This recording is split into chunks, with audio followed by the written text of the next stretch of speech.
පළමුවෙන්ම ඔබතුමාට මගේ සුභාශිංසනය ඒ වගේම අද මෙම පාර්ලිමේන්තුවේ විපක්ෂ නායකවරයා හැටියට තීරිපත් වුණු සම්බන්ධයෙන් මැතිතුමාටත් මගේ සුභාශිංසනය.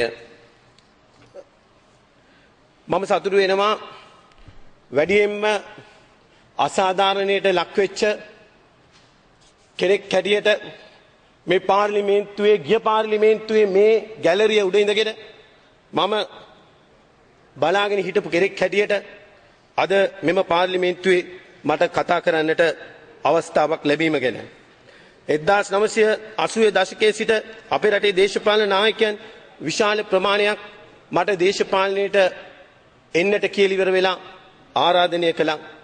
නමුත් මම දේශපාලනයට එන්නට මගේ බලාපොරොත්තුවක් තිබුණේ නැහැ. රනිල් වික්‍රමසිංහ මැතිතුමා 2005 අම්පාරට ආපු අවස්ථාවේදී එතුමා එක්ක කතා කරනකොට මේ රට ගැන එතුමාට දැක්මක් තිබ්බා, සැලැස්මක් තිබ්බා. එතුමා සහ මලික් සමරවික්‍රම මැතිතුමා මට දේශපාලනයට එන්නට ආරාධනය කළා. නමුත් මම එයට එකවර එකගතයක් දැක්ුවේ නැහැ.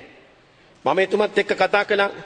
මම එතුමාට කිව්වා ඔබතුමා මේ රටේ ජනාධිපතිවරයා වුණොත් මහින්ද රාජපක්ෂ මැතිතුමාව අගමැතිවරයා හැටියට පත් කරලා මේ රටේ දැවෙන ප්‍රශ්න වලට විසඳුමක් ලබා දෙන්නට ඕනි කියලා. ඒ අවස්ථාවේ මගේ යෝජනාවට දැක්වූ ප්‍රතිචාරය නිසා මම එදා 2005 වර්ෂයේ ජනාධිපතිවරණයේදී රනිල් වික්‍රමසිංහ මැතිතුමාට මගේ පූර්ණ සහයෝගය ලබා දුන්නා. මේ රටේ ජනතාවගේ අවාසනාවට යාපනයේ ජනතාවගේ ඡන්දය පාවිච්චි කරන්න නොදී ප්‍රභාකරන් අත කපලා ඒ ඡන්දය දෙන එක නවත්තපු නිසා රනිල් වික්‍රමසිංහ මැතිතුමාට මේ රටේ ජනාධිපතිවරයා හැටියට පත් වෙන්නට බැරි වුණා. මහින්ද රාජපක්ෂ ජනාධිපතිවරයා එදා දිවුරුන් දෙන මොහොතේම ප්‍රජාතන්ත්‍රවාදය පටන් අරගත්තේ පුෂ්ප කුමාර ඇමතිවරයා එදා අපේ සෙවණගල සීනි කර්මාන්ත ආයතනය වට කරලා අපිට මාස 4ක් සෙවණගල සීනි කර්මාන්ත ආයතනය වහලා තියන්නට සිද්ධ වුණා. ඊට පස්සේ ඕමල්පේ සෝබිත ස්වාමින් වහන්සේ ඇතුළු ස්වාමින් වහන්සේලා ගිහිල්ලා අරලිය ගහ මන්දිරේ මහින්ද රාජපක්ෂ මැතිතුමත් එක්ක කතා කරලා අවසානයේදී අපිට සෙවණගල සීනි කර්මාන්ත ආයතනය විවෘත කරන්න එදා ඒ ගොවියන්ගේ ප්‍රශ්න උඩ එතුමට දෙන්නට සිද්ධ වුණා.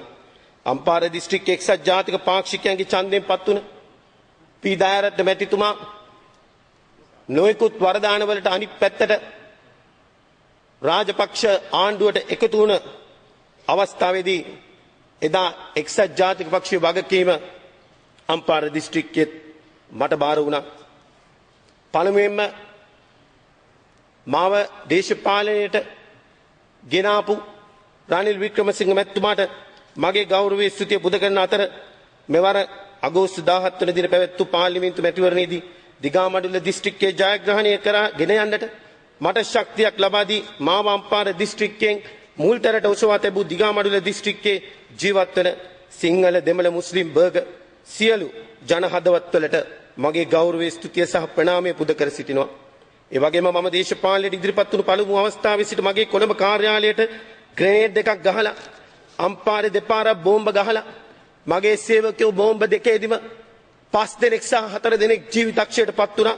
මගේ ජීවිතේ නැති කරන්නට තැත් කරපු සහ ජාත්‍යන්තර පාර්ලිමේන්තු මන්ත්‍රීවරුන්ගේ සංසදයේ ඇති සම්මුතිය තුල කිසිම අවස්ථාවක විරුද්ධ පක්ෂයේ සිටින මන්ත්‍රීවරයෙකුගේ දේපල රජයට පවරා නොගත යුතුයි කියන ප්‍රඥප්තියට විරුද්ධව මෙම පාර්ලිමේන්තුවට පැය 24ක් ඇතුළත කැලෑ නීතියක් ගෙනල්ලා 2011 වර්ෂයේදී අනෝමා ගමගේ මන්ත්‍රීතුමිය මෙම පාර්ලිමේන්තුව ඇතුළේ සිටියේදී මම අතර ගැලරිය උඩ ඉන්නකොට සෙවණගල සීනි සමාගම අත්පත් කරගෙන මට ලබා දුන් පන්නරය ගැන මහින්ද රාජපක්ෂ මන්ත්‍රීතුමාට මගේ ගෞරවය හා ස්තුතිය මේ අවස්ථාවේදී විශේෂයෙන්ම පුද කර සිටිනවා.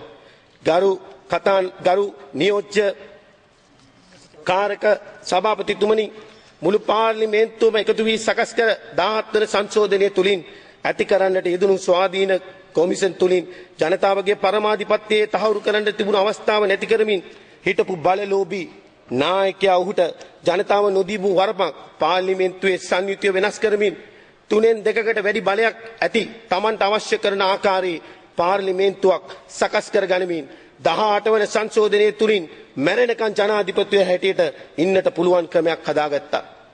අවුරුදු 2ක් රට පාලනය කරන්නට තමාට අවස්ථාව තිබියදී සියලු විධායක බලතල ආයුධ ලෙස පාවිච්චි කරමින් බොක්සිං ගහන්න කවුරුවත් නැද්ද කියලා ඇවිල්ලා ITN එකේ රූපවාහිනියේ පෙනී සිටමින් 8 වෙනි පාර්ලිමේන්තු මැතිවරණයට යුද ප්‍රකාශ කරනකොට රනිල් වික්‍රමසිංහ මැතිතුමා එවකට ශ්‍රී ලංකා නිදහස් පක්ෂයේ මහලේකම් මෛත්‍රීපාල සිරිසේන මැතිතුමාව පොදු අපේක්ෂකත්වයට පත් කරමින් එක්සත් ජාතික පක්ෂ ප්‍රමුඛ යහපාලනයේ කැමැති සියලුම පක්ෂ හා කොටස් එකතු කරගෙන මෛත්‍රීපාල සිරිසේන මැතිතුමාව ජනාධිපති පුටුවේ වාඩි කරවන්නට කළ කැපකිරීම ලංකාවේ පමණක් නොව ලෝක දේශපාලනයට අලුත් දෙයක් වුණා නොඅනුමානයි.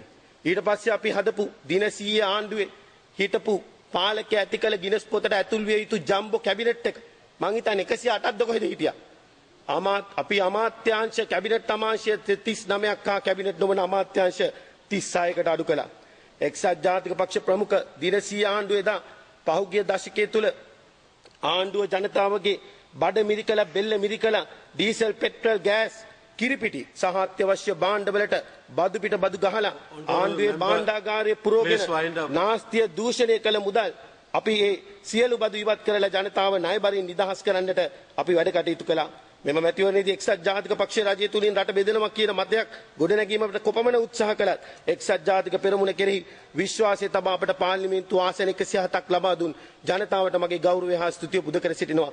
රනිල් වික්‍රමසිංහ අගමැතිතුමාට එදා පාලකීන් කළා වගේ ඇමතිකම් දීලා නොයෙකුත් වරදාන දීලා 3/2 පාර්ලිමේන්තුව බලය හදාගත්තා වගේ මන්ත්‍රීවරුන් 6 දෙනෙක් අරගෙන ආණ්ඩුවක් හදන්න ඉඩකඩ තිබුණත් එතුමා රටට ආදර්ශයක් දෙමින් එදා ඩී.එස්. සේනානායක අගමැතිතුමාගේ දර්ශනීය ආදර්ශයටගෙන මුළු පාර්ලිමේන්තුවම ආණ්ඩුවක් කරගෙන මේ රට කඩිනම් සංවර්ධනයකට යා යුතුයි කියන සංකල්පය පෙරදරි කරගෙන මෛත්‍රීපාල සිරිසේන ජනාධිපතිතුමා සමග සුවදශීලීව එතුමාගේ පූර්ණ සහයෝගය සහ පළපුරුද්ද එකතු කරගෙන යන ගමන තුලින් රටටම ආදර්ශයක් බව මා විශ්වාස කරනවා.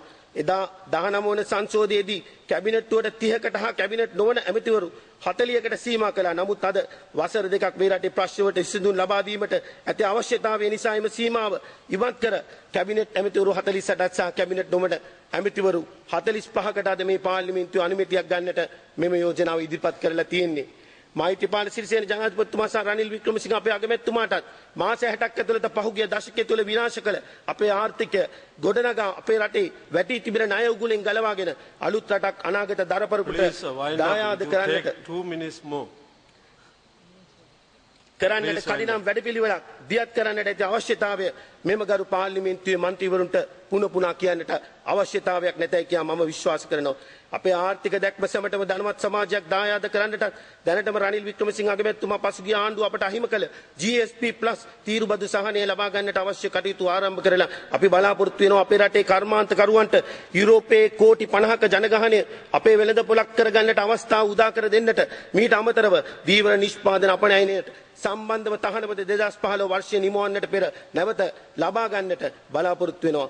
තවද ඇමරිකාව, ඉන්දියාව, චීනය, සිංගප්පූරුව හා නැගෙනහිර ආසියාව සමග ඇති කර ගන්නා සම්බන්ධතාවයන් තුලින් ඔවුන්ගේ ආයෝජන අපරාධ තුළට ගෙන ඒමත් no time. ගෙවීමත් තුළින් ඔවුන්ගේ ආයෝජන අපරාධ තුළට ගෙනීමට වෙළඳ ගිවිසුම් තුළින් අපේ නිෂ්පාදනයේ තවත් සුවිශාල වෙළඳ පොළකට ඇතුල් වීමේ අවස්ථාව ලබා දෙන්නට කටයුතු කරන්නෙමි. මගේ වසර 38ක ව්‍යාපාර ජීවිතය ලබාගත් අත්දැකීම් සහ වසර 9ක දේශපාලන ජීවිතය ලැබූ අත්දැකීම් සමූහය උපයෝගී කරගෙන මගේ ජීවිතයේ ඉදිරි වසර 10 සම්පූර්ණයෙන්ම ජනතා සේවයට කැප කරන්නට පොරොන්දු වෙමින් අපි පිහිටුවා ගන්නා ජාතික ආණ්ඩුව තුලින් ජනතාව බලාපොරොත්තු වන සංවර්ධනය සහ සියලු බලාපොරොත්තු ඉටු කිරීමට අප කැප වෙන බව සඳහන් කරමින් මම නවතිනවා. ස්තුතියි.